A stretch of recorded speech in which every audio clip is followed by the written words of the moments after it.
So I guess I wanted to start with, Al Capone, iconic figure, a guy who there's been a lot of mythology about, but there's also been serious writings about him in the past.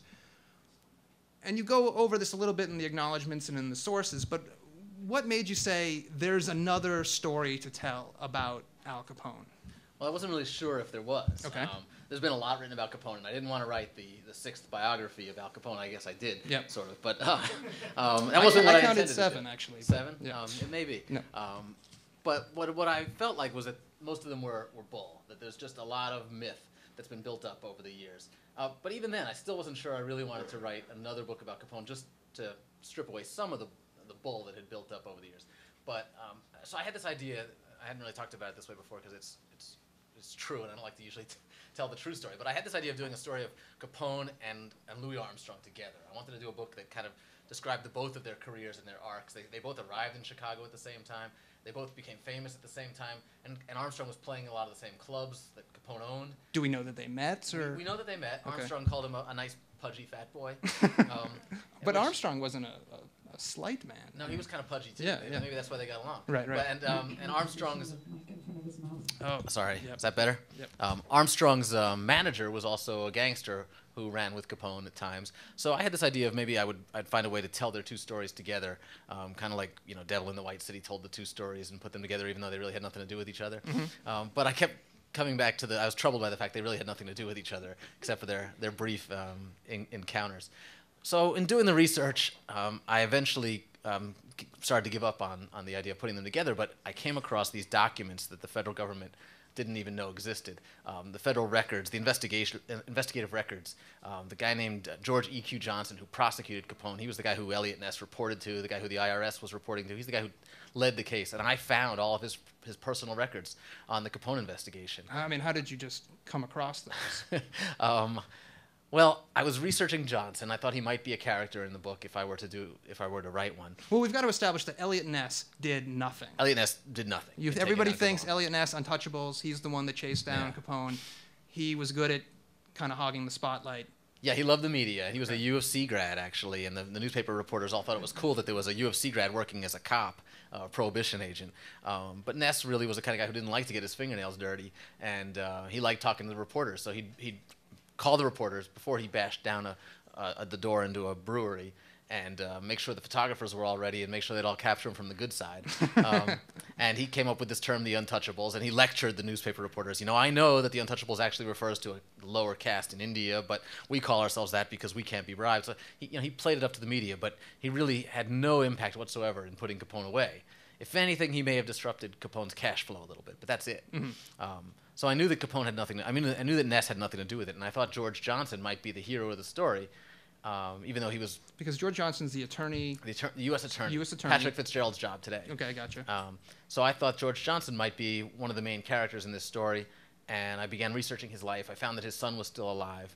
I found an article in the Trib from 1985 that said that Johnson's son had donated all of his father's papers to this college professor in Nebraska back in 1985, hoping that this college professor would write a book about George E.Q. Johnson. Mm-hmm. And I called the college professor, and he said, no, I just never got around to it. I tried. I couldn't write the book. It was too complicated for me.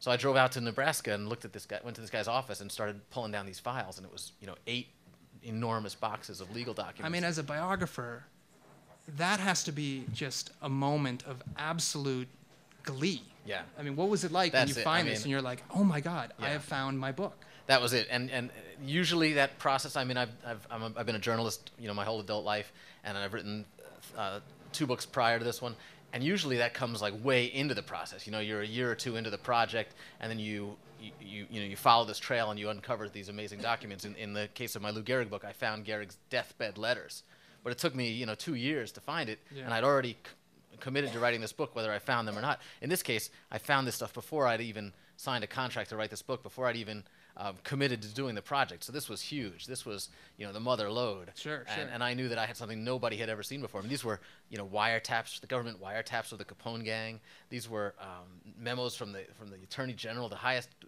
highest officials in the Justice Department, describing their case against Capone and what they needed to do. And it really showed that the government had no case against Capone and that they were really having a hard time proving that he did anything wrong, even the tax evasion.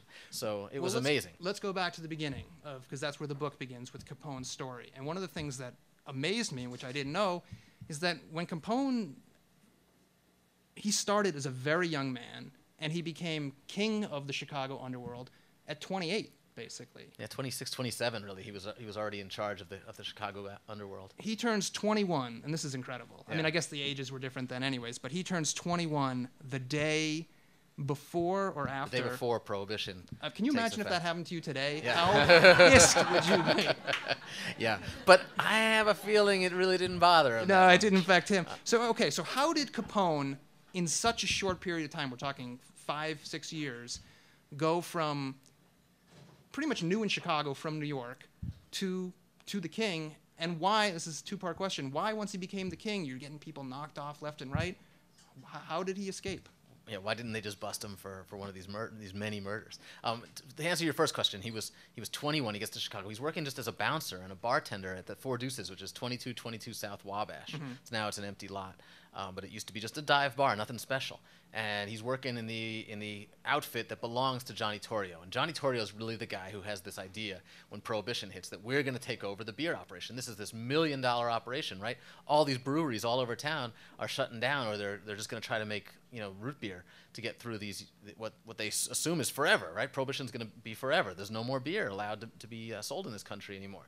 Hard to imagine. Yeah. But Torrio says, I got another idea. I'm going to keep making this stuff, and I'm going to just bribe the officials to look the other way. And Capone is just an underling in that organization.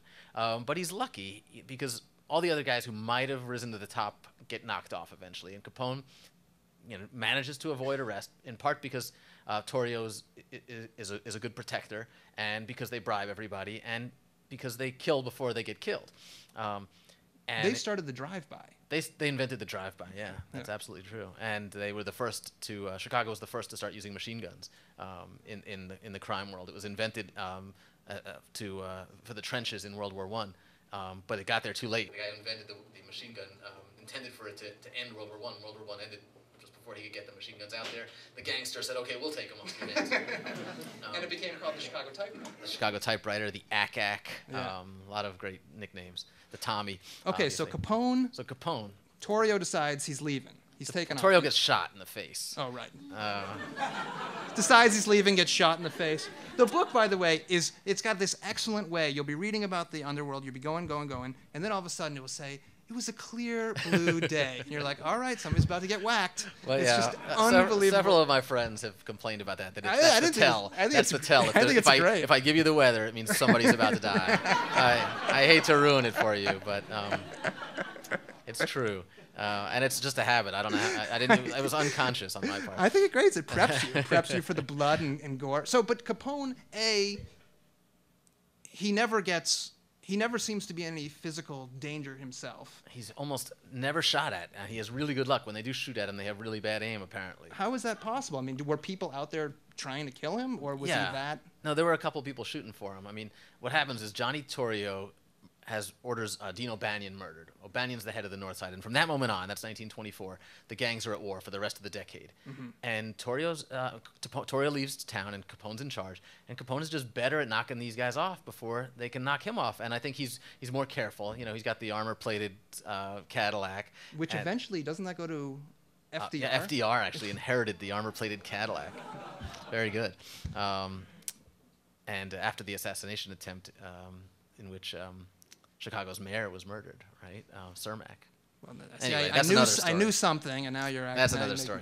I don't mean to go too far afield, but yeah, Capone was lucky, and he spent really well. He was generous with handing out the money, so he got more protection than anybody else.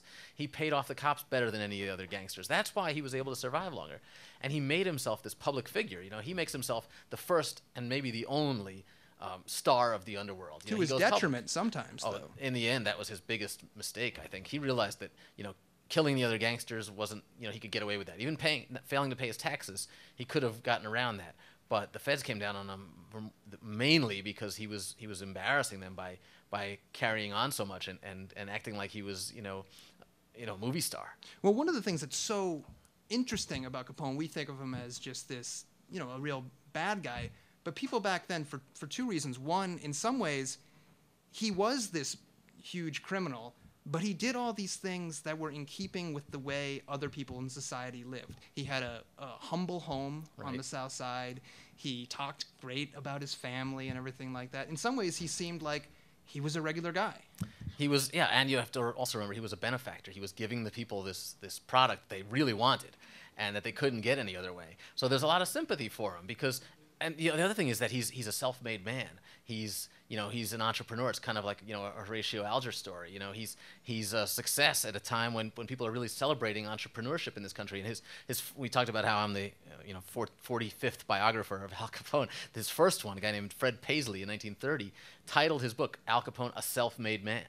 So there was a sense in the 20s and 30s that he was all right. He was living the American dream, except with the ack-ack, with the machine gun.